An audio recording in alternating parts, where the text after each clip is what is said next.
Saya kata I don't care. Orang kata Anwar tak ada isu lain. Isu rasuah, yes. Kerana isu rasuah lah yang menjahanamkan negeri kita. Dia tak faham apa erti sakau. Memanglah tak jumpa sakau. Satu perkara yang tak boleh dinilai. Saya tak ambil satu sen duit rakyat untuk kepentingan keluarga saya. Kadang-kadang ni rasa lawak lah dengan Pembangkang ni. Ya, dengan geng-geng Lebay Pah, dengan Taki Udin.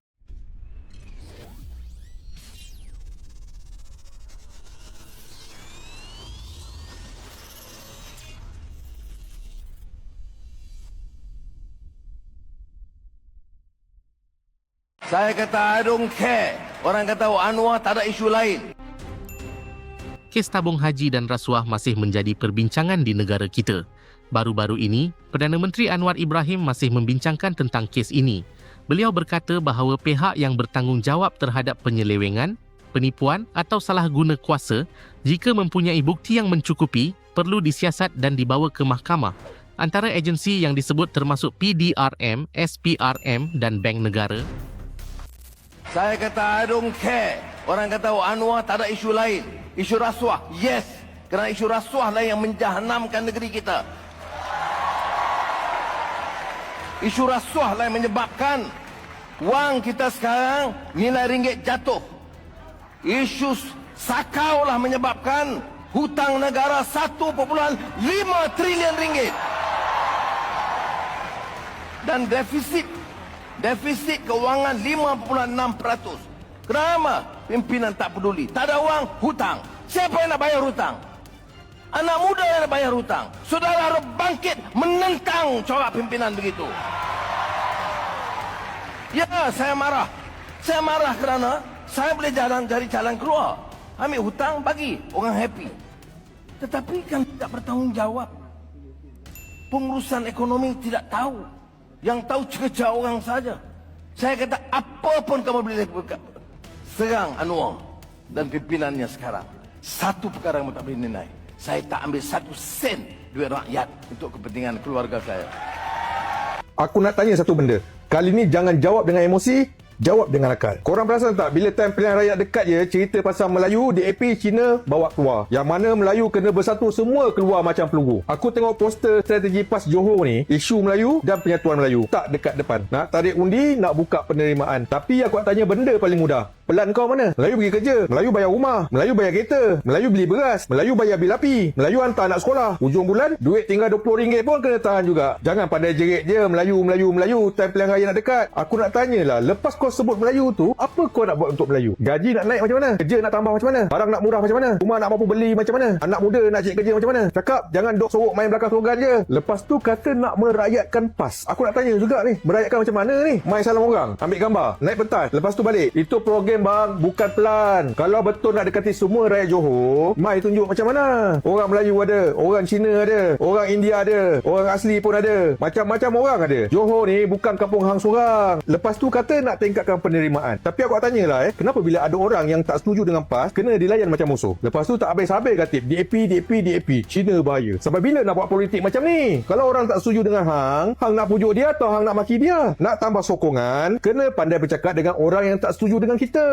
Bukan asyik duk bercakap sesama sendiri je. Dan satu lagi, kalau nak kata perjuangan Melayu, UMNO pun perjuangkan Melayu. Jadi aku nak tanya, apa beza dia? Siapa paling Melayu? Siapa paling kuat jerit Melayu? Rakyat tak kisahlah siapa yang paling kuat jerit. Rakyat cuma nak tahu je siapa boleh selesaikan masalah rakyat. Aku bukan cakap Melayu tak penting penting. Tapi jangan anggap sebab Melayu tu penting, setiap kali pilihan raya, semua masalah boleh disumbat bawah cerita Melayu. Tak boleh macam tu bang. Rakyat dah makin celik. Rakyat nak tahu kerja mana, gaji mana, rumah mana, ekonomi mana, pendidikan mana, hasil mana. Jadi PAS Johor, kalau korang betul-betul yakinlah dengan strategi korang ni, jawab satu-satu. Kalau plan ada, tunjuk. Kalau dasar ada, bentang. Kalau hasil ada, tunjuk angka. Sebab aku ni orang kampung. Aku ni tak pandai sangat bahasa politik berbelit-belit ni. Aku faham benda mudah je. Kalau kata nak buat, buat. Kalau kata ada, tunjuk. Kalau kata pejuang rakyat, rakyat kena nampak hasil tu. Jangan 5 tahun sekali datang ketuk rumah pintu orang. Yang aku tak boleh terima, setiap kali pilihan raya, rakyat disuap dengan ketakutan. China akan kuasai, bahaya DAP, Melayu mesti bersatu. Tapi bila menang, rakyat tetap balik rumah dengan masalah yang sama. Harga barang tetap kena bayar, anak tetap perlukan pendidikan, orang muda tetap cek pekerjaan, rumah tetap mahal, gaji tetap tak cukup. Jadi aku nak tanya juga kat sini ni, sampai bila politik nak hidup atas ketakutan terhadap kaum lain? Kita bukan hidup dalam negara tanpa undang-undang. Hak dan kedudukan orang Melayu dan Bumi Putera ada Mana kerangka dalam perlembagaan? Islam ialah agama persekutuan. Jadi banyak perkara penting, negara memang sudah ada asas undang-undang dia. Kita majoriti tak perlu hidup dalam ketakutan. Jadi Pas Johor, aku tak minta kau berlakon jadi hero. Kalau amanat umat kau rasa penting, angkat isu tabung haji. Kalau ada reformasi yang perlu dibuat, desak sampai jadi. Sebab rakyat tak perlukan parti yang cuma pada cakap je tentang amanah. Rakyat perlukan parti yang berani menjaga amanah. Jadi soalan aku mudah. Pas Johor, kau nak jadi pembangkang yang bising ke atau pejuang amanah yang betul-betul bersih?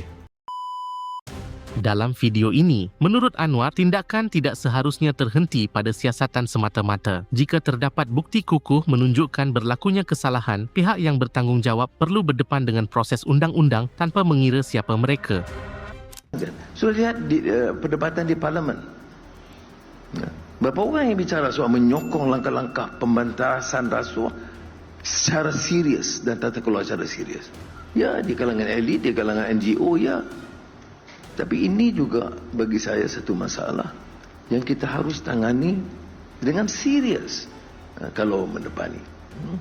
Saya tahu dia tidak mudah tapi terpaksa.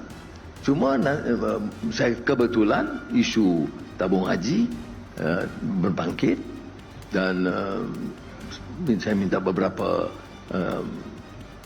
rakan-rakan yang badan kuasa terlibat juga memberikan maklum dan taklimat kepada Raja-Raja Melayu dan saya sendiri dengan Yang di-Pertuan Aku.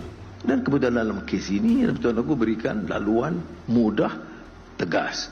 Jadi memudahkan tindakan kita dan arahan saya. Tak campur. Penyiasatan tidak boleh, pendakwaan tidak boleh.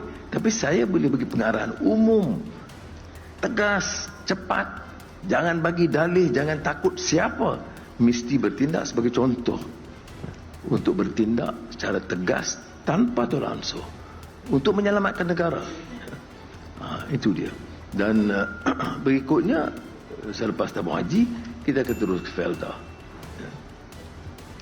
Tapi mudah di sini, mungkin sebagian besar mungkin senang, tapi saya nak beritahu tidak mudah. Ini I'm not giving excuses.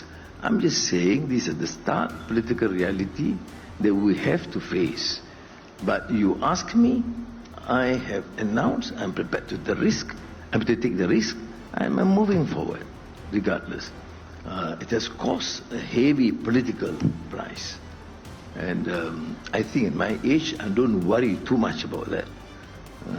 Unlike Cintong Jangga. Baik. Kalau orang cakap kan, sokong PAS ni masuk syurga, kau fikirlah 2-3 kali dulu. Serius aku cakap kau. Berkenaan dengan isu tabung haji, yang tubuhkan RCI untuk siasat tabung haji ni sebenarnya bukan Kerajaan Madani, bukannya PMX. Yang putuskan untuk siasat tabung haji ni siapa dia? Muhyiddin Yassin. Waktu zaman PM 33 bulan. PAS jadi sebahagian daripada kerajaan. Menteri Agama waktu tu adalah siapa dia? Daripada parti PAS. Waktu Ismail Sabri jadi PM, kes RCI tabung haji ni masih berjalan.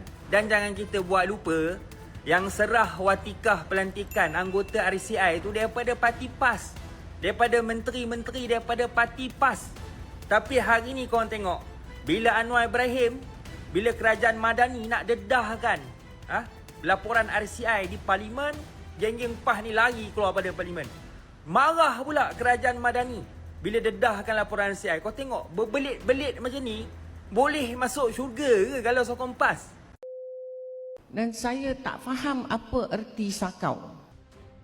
Dalam perkembangan lain, bekas Ketua Audit Negara, Tan Sri Madinah Mohamad menegaskan bahawa pihak audit tidak pernah menemui sebarang bukti kecurian atau penyelewengan dana lembaga tabung haji sepanjang tempoh perkhidmatannya dari 2017 hingga 2019. Beliau turut menyatakan tidak memahami istilah sakau yang sering digunakan oleh sesetengah pihak sambil menegaskan bahawa setiap laporan audit dibuat berdasarkan bukti yang sahih. Orang ramai juga diingatkan agar menilai tata kelola tabung haji berdasarkan fakta perakaunan sebenar, bukan spekulasi politik. Memanglah tak jumpa sakau. Sebab dalam RCI tabung haji itu sendiri, bekas Ketua Audit Negara pun ditegur kerana dikatakan tak tegas dalam proses pengauditan. Jadi persoalannya mudah saja. Kalau orang yang sama ditegur dalam RCI kerana isu ketegasan dalam pengauditan, Macam mana kita nak anggap kenyataan dia sebagai satu-satunya pendedahan besar yang kononnya boleh membersihkan nama UMNO dalam isu tabung haji. Yang lebih peliknya, orang yang ditegak dalam RCI itu pula dibawa UMNO pi roadshow untuk bersihkan nama UMNO. Ini bukan pendedahan yang besar. Ini namanya pilih orang yang sesuai. Untuk nak kuatkan naratif sendiri. Kalau betul nak cari kebenaran tentang apa yang berlaku dalam tabung haji ni, kita kena tengok keseluruhan laporan RCI tu. Teguran yang dibuat, laporan audit dan semua fakta yang berkaitan. Bukan pi ambil satu kenyataan lepas tu kata, nampak tak ada sakau pun. Tunggu dulu. Kalau dalam RCI ada teguran terhadap cara pengauditan, janganlah buat-buat macam teguran tu tak wujud. Dan satu lagi, kita semua tahulah suami dia sendiri pernah mengaku secara terang-terangan bahawa dia merupakan orang kuat UMNO. Jadi bila orang yang ada kaitan sedemikian dibawa dalam roadshow politik untuk membersihkan nama UMNO, rakyat memang berhak persoalkanlah benda ni. Ini bukan soal nak serang individu, ini bukan soal kredibiliti. Kalau nak bercakap tentang tabung haji ni, bercakaplah berdasarkan keseluruhan fakta. Jangan duk pergi ambil satu ayat daripada seorang individu, lepas tu jadikan ia macam bukti muktamad bahawa segala-galanya bersih. Rakyat bukan bodoh. Rakyat nak tahu apa sebenarnya yang berlaku. Dan kalau nak bersihkan nama UMNO, bersihkan dengan fakta dan keseluruhan laporan RCI. Bukan pi buat roadshow politik dan ambil kenyataan terpilih. Dan saya tak faham apa erti sakau. Saya ketua audit negara, saya tidak nampak apa-apa bukti sedemikian bagaimana yang Datuk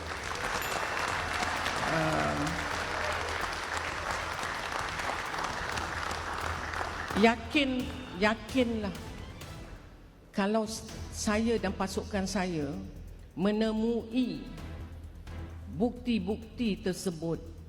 Saya dah cakap tadi, bukan saja saya tidak sembunyi, saya akan highlight lagi dan saya akan